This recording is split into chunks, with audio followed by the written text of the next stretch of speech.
பார்த்திபன் கனவு முதல் பாகம் 4ஆம் தலைப்பு. பாட்டனும் பேத்தியும்.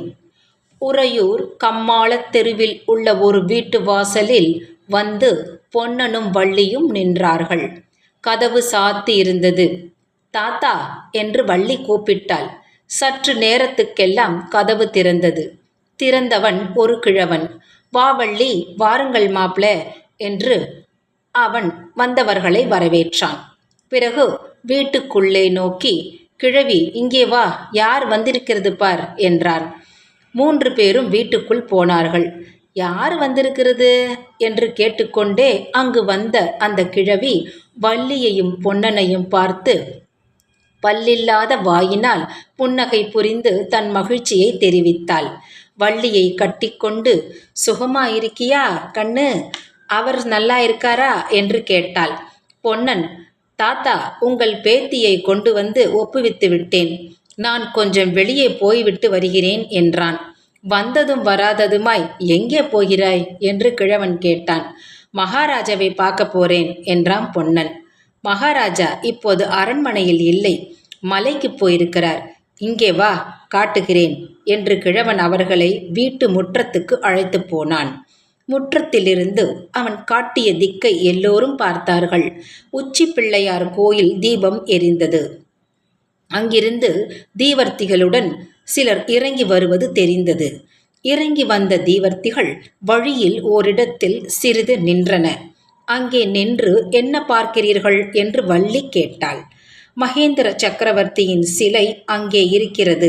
மகாராஜா இளவரசருக்கு அதை காட்டுகிறார் என்று தோன்றுகிறது என்றான் கிழவன். அவர்கள்தான் இறங்கி வருகிறார்களே தாத்தா, நான் அரண்மனை வாசலுக்கு போகிறேன். இன்று ராத்திரி மகாராஜாவை எப்படியும் நாம் பார்த்துவிட வேண்டும் என்று சொல்லிக்கொண்டே பொன்னன் வெளியே கிளம்பினான். கிழவன் அவனோடு வாசல் வரை வந்து ரகசியம் பேசும் குரலில், பொன்னா, ஒரு முக்கியமான சமாசாரம் மகாராஜாவிடம் தெரிவிக்க வேணும். மாரப்ப பூபதி விஷயத்தில் கொஞ்சம் ஜாக்கிரதையாக இருக்க சொல்லு. அதை அந்தரங்கமாக அவரிடம் சொல்லணும் என்றான். மாரப்ப பூபதியை பற்றி என்ன என்று பொன்னன் கேட்டான். அதெல்லாம் அப்புறம் சொல்கிறேன். மகாராஜாவின் காதில் எப்படியாவது இந்த செய்தியை போட்டுவிடு என்றான் கிழவன். கிழவி விருந்தாளிகளுக்கு சமையல் செய்வதற்காக உள்ளே போனாள். பாட்டனும் பேத்தியும் முற்றத்தில் உட்கார்ந்தார்கள். திடீரென்று வள்ளி, ஐயோ தாத்தா, இதெல்லாம் என்ன என்று கேட்டாள். முற்றத்தில் ஒரு பக்கத்தில் உலைக்களம் இருந்தது. அதன் அருகில் கத்திகளும் வாள்களும் வேல்களும் அடுக்கி இருந்தன. அவைகளை பார்த்துவிட்டுத்தான் வள்ளி அவ்விதம் கூச்சல் போட்டாள். என்னவா, வாளும் வேலும் சூலமும் தான், நீ எங்க பார்த்திருக்கிற போகிறாய்? முன்காலத்தில் இதெல்லாம் என்னத்திற்கு தாத்தா? என்னத்திற்காகவா? கோயிலில் வைத்து தூப தீபம் காட்டி கன்னத்தில் போட்டு கொள்வதற்காகத்தான். கேள்வியை பாரு, கேள்விய. தேங்காய் குலை சாய்வது போல் எதிராளிகளின் தலைகளை வெட்டி சாய்ப்பதற்கு வாள், பகைவர்களின் வயிற்றில் கிழித்து குடலை எடுத்து மாலையாய் போட்டு கொள்வதற்கு வேல். தெரிந்ததா? ஐயையோ, பயமாயிருக்கிறதே என்று வள்ளி கூவினாள். இன்னும் கொஞ்ச நாள் போனால் இந்த நாட்டு ஆண் பிள்ளைகள் கூட உன்னை போலத்தான் ஆகிவிடுவார்கள். வாளையும் வேலையும் கொண்டு என்ன செய்கிறதென்று கேட்க ஆரம்பித்து விடுவார்கள். வள்ளி, இதை கேள். என்னுடைய பாட்டன் முப்பாட்டன் காலங்களில் எல்லாம் எப்படி தெரியுமா? அப்போது கொல்லு பட்டறையில் எல்லாம் வாளும் வேலும் சூலமும் செய்த வண்ணமாயிருப்பார்களாம். ஒவ்வொரு பட்டணத்திலும் கம்மாளத் தெருதான் எப்போதும் ஜே ஜே என்று இருக்குமாம். ராஜாக்களும் ராஜகுமாரர்களும் சேனாதிபதிகளும் கம்மாளனை தேடி வந்து கொண்டிருப்பார்களாம். என் அப்பன் காலத்திலேயே இதெல்லாம் போய்விட்டது. வாழை கொல்லை அரிவாள்களும் வண்டிக்கு கடையாணிகளும் வண்டி மாட்டுக்கு தார்குச்சிகளும் செய்து கம்மாளன் வயிறு வளர்க்கும்படி ஆகிவிட்டது. என் வயதில் இப்போதுதான் நான் வாளையும் வேலையும் கண்ணால் பார்க்கிறேன்.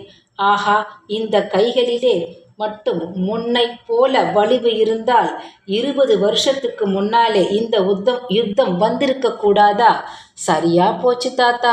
இவருக்கு நீ புத்தி சொல்லி திருப்புவாயாக்கும் என்றல்லவா பார்த்தேன். யுத்தத்துக்கு போகணும் என்று இவர் ஓயாமல் சொல்லி கொண்டிருக்கிறார். பொன்னனா? அவன் எங்கே யுத்தத்துக்கு போகிறான் வள்ளி? பொன்னனாவது உன்னை விட்டுட்டு போகவாவது? துடுப்பு பிடித்த கையை வாளை பிடிக்குமா?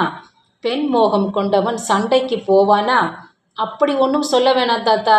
இவர் போகணும் போகணும் என்றுதான் துடித்து கொண்டிருக்கிறார். மகாராஜா தான் வரக்கூடாது என்கிறார்.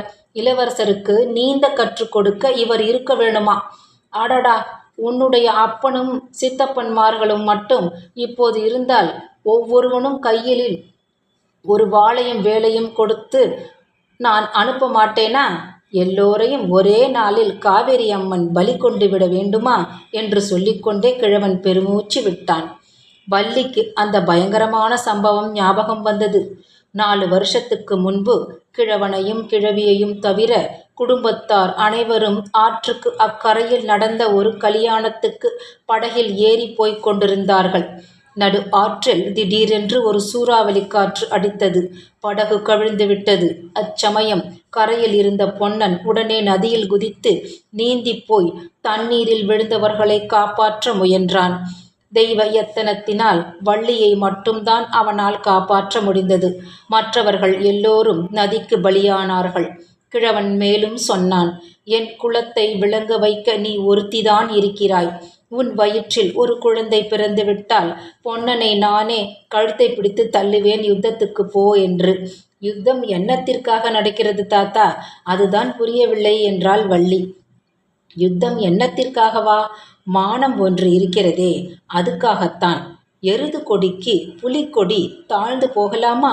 தொண்டை நாட்டுக்கு சோழ நாடு பணிந்து போகிறதா? இந்த அவமானத்தை போக்குவதற்காகத்தான். எருது கொடி யாருடையது? இது தெரியாதா உனக்கு? எருது கொடி காஞ்சி பல்லவ ராஜாவினுடையது. சிங்கக்கொடி என்று சொல்லு. இல்லை, எருது கொடிதான். நான் இன்றைக்கு பார்த்தேன் தாத்தா. தூதர்களின் கொடியில் சிங்கம்தான் போட்டிருந்தது. ஆமாம், எருது கொடியை சிங்க கொடியாக மாற்றிவிட்டார்கள். ஆனால் எருது பன்றியை ஜெயித்து விட்டதால் சிங்கமாகிவிடுமா என்றான் கிழவன். எனக்கு ஒன்றுமே புரியவில்லை தாத்தா, விவரமாய் சொல்லேன் என்றாள் வள்ளி.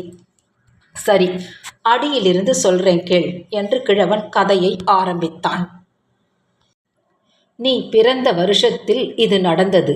அப்போது காஞ்சியில் மகேந்திர சக்கரவர்த்தி ஆண்டு கொண்டிருந்தார். அவருடைய வீர பராக்கிரமங்களெல்லாம் பற்றி நாடெங்கும் பிரமாதமாய் பேசிக்கொண்டிருந்த காலம் அது. இந்த உறையூருக்கும் அவர் ஒரு முறை வந்திருந்தார். அவர் விஜயத்தின் ஞாபகார்த்தமாகத்தான் நமது மலையிலே கூட அவருடைய சிலையை அமைந்திருக்கிறது. இப்படி இருக்கும் சமயத்தில் வடக்கே இருந்து வாதாபியின் அரசன் புலிகேசி என்பவன் பெரிய படை திரட்டிக்கொண்டு தென்னாட்டின் மேல் படையெடுத்து வந்தான். சமுத்திரம் பொங்கி வருவது போல் வந்த அந்த சைன்யத்துடன் யுத்த களத்தில் நின்று போர் செய்ய மகேந்திர சக்கரவர்த்திக்கு தைரியம் வரவில்லை.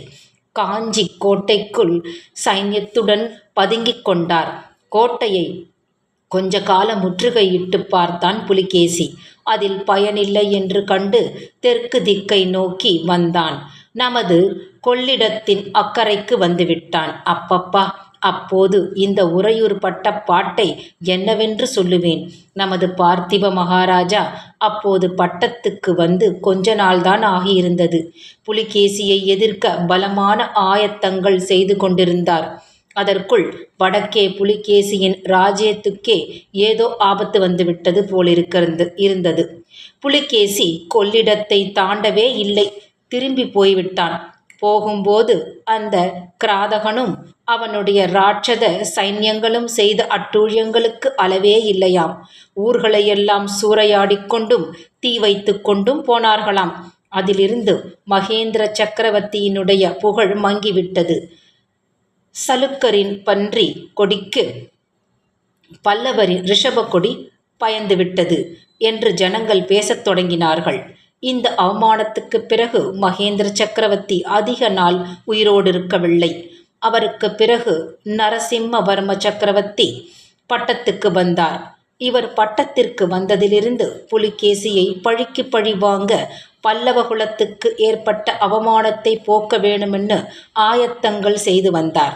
கடைசியில் 6 வருஷங்களுக்கு முன்பு பெரிய சைன்யத்தை திரட்டிக்கொண்டு வடக்கே போனார். புலிகேசியை போர்க்களத்தில் கொன்று வாதாபி நகரையும் தீ வைத்து கொளுத்தி சாம்பலாக்கிவிட்டு திரும்பி வந்தார். இந்த பெரிய வெற்றியின் ஞாபகார்த்தமாக பல்லவர்களின் ரிஷபக் கொடியை நரசிம்ம சக்கரவர்த்தி சிங்க கொடியாக மாற்றிவிட்டார். அவர் திரும்பி வந்து இப்போது 1 மாதம்தான் ஆகிறது வள்ளி.